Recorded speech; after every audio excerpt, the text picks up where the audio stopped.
दो टॉपिक हम लोग समझ रहे हैं, एशेलॉन फॉर्म और रिड्यूस्ड एशेलॉन फॉर्म, और वो बहुत इंपॉर्टेंट है दोनों, क्योंकि इसके आगे के क्वेश्चंस इन्हीं टॉपिक पर बेस्ड हैं। तो हम इनकी डेफिनेशन समझते हैं, ठीक है। ओके, चलिए। एशेलॉन फॉर्म, या आप इसको एशेलॉन आव्यूह, और इसी को हम लोग बोलते हैं सोपानक आव्यूह। तो एशेलॉन फॉर्म जो है वो आप याद रखिएगा, मतलब इंग्लिश नाम ही आप याद रखना, यही ज़्यादा आपको सरल पड़ेगा। अब देखते हैं कि क्या होता है एशेलॉन मैट्रिक्स। तो एशेलॉन मैट्रिक्स एक खास मैट्रिक्स होता है जो इन दोनों प्रॉपर्टीज़ को फॉलो करता है। तो कौन कौन सी दोनों प्रॉपर्टीज़ है, चलिए देखते हैं ध्यान से। तो पहला क्या लिखा है कि शून्य पंक्ति यदि कोई है तो वह हमेशा अध्यस्थल यानी बॉटम पर उपस्थित होगी। अब शून्य पंक्ति किसको बोलते हैं? शून्य पंक्ति यानी जीरो रो। तो किसी भी मैट्रिक्स में जीरो रो किसको बोलते हैं आपको पता है? ऐसी पंक्ति जिसके सारे अवयव जीरो हों, जिसके सारे अवयव क्या हों, तो उस पंक्ति को बोलते हैं शून्य पंक्ति। तो पहले नंबर के नियम में ये लिखा है कि अगर किसी मैट्रिक्स में शून्य पंक्ति है, नहीं है तो कोई दिक्कत नहीं है, तब भी वो एशेलॉन फॉर्म बन सकता है। लेकिन अगर मान लो शून्य पंक्ति है किसी अवयव में, तो वो हमेशा सबसे नीचे होनी चाहिए, ये पहली शर्त है। शून्य पंक्ति कहाँ होनी चाहिए? सबसे नीचे। मतलब ऐसी पंक्ति जिसके सारे अवयव जीरो हों, वो कहीं ऊपर में या बीच में ना हो। कहाँ हो? सबसे नीचे, सबसे नीचे, ठीक है, ये पहली शर्त है। दूसरी शर्त क्या है देखो, यदि R1 R2 Ri क्रम से शून्यतर पंक्ति, शून्यतर पंक्ति मतलब ऐसी पंक्ति जिसके सारे के सारे जीरो हो, ऐसा मत हो, यानी कि कम से कम एक नॉन जीरो, कम से कम दो नॉन जीरो ऐसे होने चाहिए। नॉन जीरो मतलब जीरो के अलावा कोई और। अगर मान लो कोई पंक्ति है, जैसे ये वाली कोई पंक्ति है, अगर इसमें सारे के सारे जीरो, एक को छोड़ के बाकी सारे जीरो हो जाएं, तब बताओ ये जीरो रो है कि नॉन जीरो रो है? नॉन जीरो रो है। क्यों? कम से कम एक तो नॉन जीरो एलिमेंट है उसमें, तब भी वो नॉन जीरो रो ही कहलाएगी, ठीक है। तो फिलहाल तो यहाँ 8 था। अब सुनो मेरी बात, तब क्या बोल रहा है, तब Ri+1 की अग्रक प्रविष्टि यानी प्रथम शून्यतर प्रविष्टि Ri की अग्रक प्रविष्टि के दृढ़ता दक्षिण में स्थित होगा, ठीक है, होगा या होगी, होगा यहाँ पे, ठीक है। अब ये क्या बोल रहा है दूसरा वाला स्टेटमेंट, ये हम एग्जांपल से समझते हैं, ठीक है, ध्यान से समझिएगा। यहाँ पे इसको जीरो कर दो, ठीक है, सबसे लास्ट वाला। देखो अब सुनो मेरी बात, पहली शर्त क्या बोलती है, कोई शून्य पंक्ति है अगर मान लो, तो वो कहाँ होगा? हमेशा नीचे, सबसे बॉटम में, ठीक है। अब इस मैट्रिक्स को देखो, यहाँ पे आपको जीरो रो दिख रहा है कि नहीं दिख रहा है? एक काम करता हूँ, यहाँ पे 2 है उसको बनाता हूँ और एक और आपको बना के दिखाता हूँ, ठीक है। ये देखो, अब बताओ जीरो रो आपको सबसे बॉटम में दिख रहा है कि नहीं दिख रहा है? ये अगर ये वाला जीरो रो अगर यहाँ रहता मान लो, और ये वाला रो अगर यहाँ रहता, तो समझ जाओ एशेलॉन फॉर्म वो नहीं कहलाता। हमको क्या करना पड़ता, उसको अल्टी पल्टी करने की जरूरत पड़ जाती। यानी कुल मिला के जीरो रो को हमेशा कहाँ लाना है आपको? सबसे नीचे। हाँ, अगर किसी मैट्रिक्स में जीरो रो नहीं है, अब इसमें एक भी जीरो रो है क्या? एक भी जीरो रो दिख रहा है यहाँ पे आपको? इसको देखो ना, एक भी ऐसी पंक्ति दिख रही है क्या जिसके संपूर्ण प्रविष्टियां जीरो हो? नहीं दिख रही, तो कोई दिक्कत नहीं। जीरो रो नहीं दिख रहा है, इसका मतलब ये नहीं कि वो एशेलॉन फॉर्म में कन्वर्ट करने लायक नहीं, ऐसा नहीं है। हो भी सकता है, नहीं भी हो सकता है जीरो रो, लेकिन अगर होगा तो कहाँ होना चाहिए? हाँ, ये शर्त है, अगर है तो सबसे नीचे होना चाहिए, नहीं है तो कोई दिक्कत वाली बात नहीं है। और दूसरी बात क्या कहती है वो सुनो। अब हम बात करते हैं नॉन जीरो रोज की, मतलब ऐसी रोज की बात करते हैं जिसमें कम से कम एक आध नॉन जीरो एंट्री है।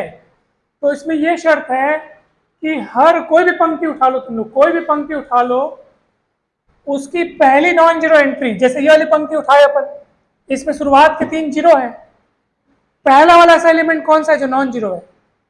4, क्योंकि इसके पहले के सारे लोग, पहला वाला ये नॉन जीरो है।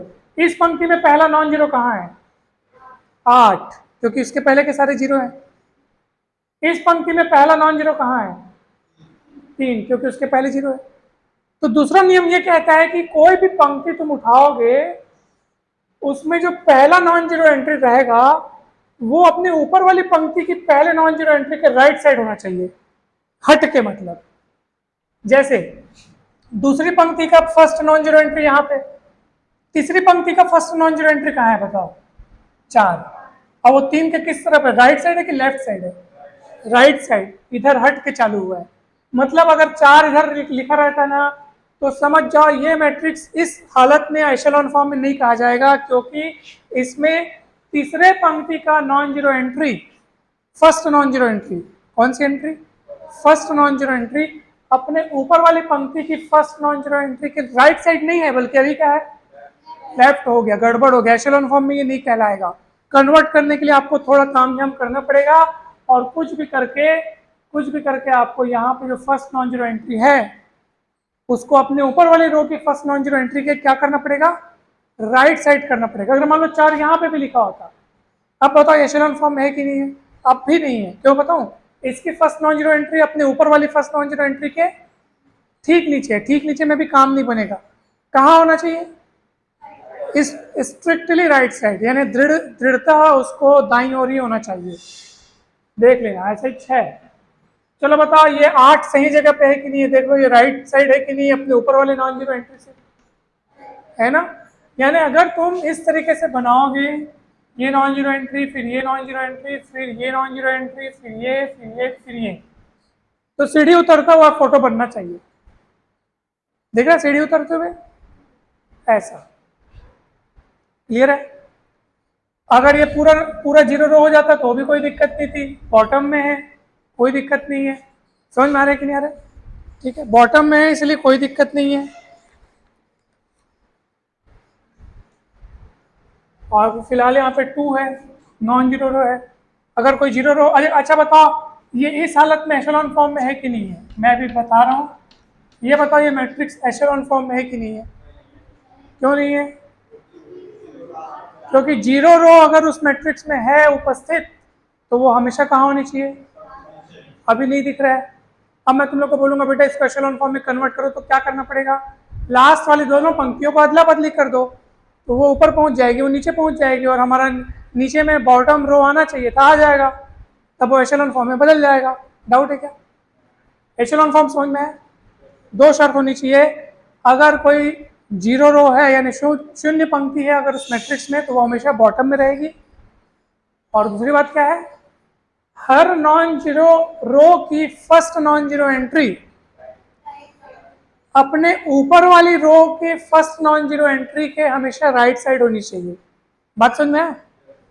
मैं क्या बोला? हर नॉन जीरो रो की फर्स्ट नॉन जीरो एंट्री अपने ऊपर वाली जो रोज हैं, अपने ऊपर वाली, देखो ना 4 कौन है? 4 कहाँ है? अपने ऊपर वाली नॉन जीरो रो की फर्स्ट नॉन जीरो एंट्री के राइट साइड है। इसकी जो फर्स्ट नॉन जीरो एंट्री है वो अपने ऊपर वाली रो की फर्स्ट नॉन जीरो एंट्री के राइट साइड है। समझ में आ रहा है ना? तो ये आपको ध्यान देना है। अच्छा, अब नया टॉपिक है समानित एशेलॉन अवयव। मतलब एशेलॉन फॉर्म में तो मैट्रिक्स रहेगा ही रहेगा, लेकिन उसमें और कुछ क्वालिटीज होनी चाहिए। इसको हम लोग बोलते हैं समानित एशेलॉन अवयव या कैनोनिकल रूप का अवयव। इंग्लिश में बोलते हैं रिड्यूस्ड एशेलॉन फॉर्म या फिर कैनोनिकल फॉर्म ऑफ मैट्रिक्स। क्या होता है? देखो, ऐसा अवयव जो एशेलॉन फॉर्म में तो होना ही चाहिए, ऐसे रूप में तो दिखना ही चाहिए, लेकिन साथ साथ कुछ और खासियत होनी चाहिए। क्या क्या खासियत है? पहले नंबर में लिखा है प्रत्येक शून्येतर पंक्ति में अग्रक प्रविष्टि कितनी हो? अग्रक प्रविष्टि मतलब फर्स्ट नॉन जीरो एंट्री। जैसे इस रो की फर्स्ट नॉन जीरो एंट्री कहाँ है? यहाँ है। इस रो की फर्स्ट नॉन जीरो एंट्री कहाँ है? यहाँ है। फर्स्ट नॉन जीरो एंट्री मतलब बाकी सारे शून्य है। तो कौन सा ऐसा पहला अवयव है जो नॉन जीरो है? तो इस रो में कौन है? इस रो में कौन है? 8। इस रो में कौन है? 3। और उस पंक्ति में कौन है?